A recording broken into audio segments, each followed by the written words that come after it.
So let's get a little more practice in on determining the number of subatomic particles in an atom. So we have three different ways of representing an atomic symbol. First, the symbol by itself, where we assume that we're going to look at the periodic table to determine these values. An atomic number with an isotope mass value, we're going to have to make an adjustment and ignore the mass that's on the periodic table and use what's been given here. Or where we have atomic symbols with charged symbols, indicating that we're going to have an inequality between the number of protons and electrons.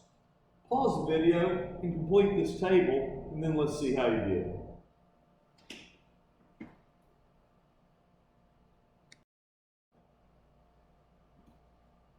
For our first two, we're simply going to use the periodic table as our reference.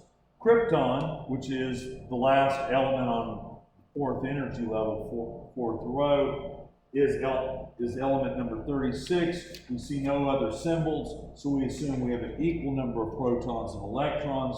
We take a rounded mass to 84 from that 83.8.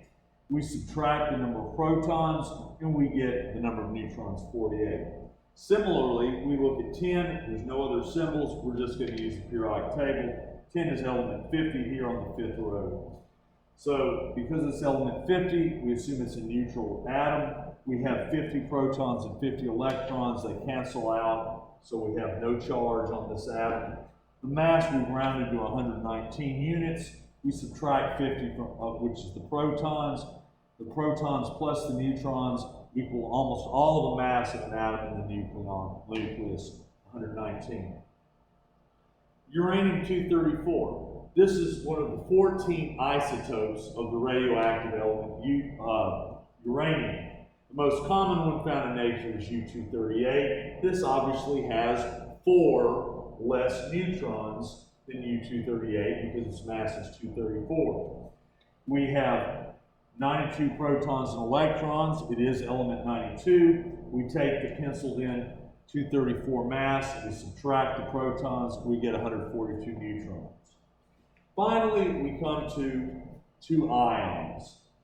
An anion, which means that it's negatively charged, it's gained an electron, and a cation, which is positively charged. It's lost 2 electrons in this case.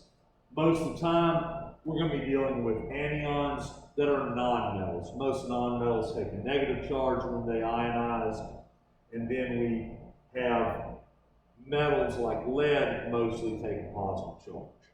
So the atomic number of fluorine is 9. We have 9 protons, but as you can see, we have 1 extra electron, making it 10. Remember, this isn't a minus symbol, it just simply means negativity. It's, the mass on fluorine is around 19, so we have 10 neutrons. Lead, on the other hand, being positively charged, has lost 2 electrons. Thus, you see the disparity here.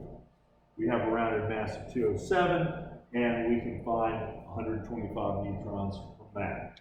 So, hopefully, you're coming along and learning how to interpret these different ways of representing a symbol for an atom that may or may not sometimes include a change in mass from the way it's presented on the periodic table or a change in overall charge.